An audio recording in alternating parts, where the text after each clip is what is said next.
په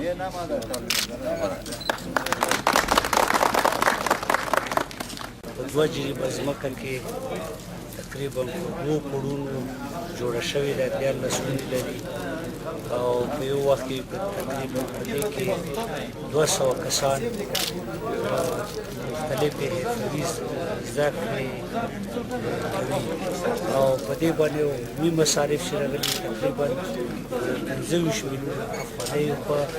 لګښت عمومي مصارف او تقریبا دا په 8 میاشتو کې سرته ورسید. خوشبختانه اولین مرکز آموزش‌های فنی و حرفه‌ای است. مختلف ما می‌خوایم در این پروژه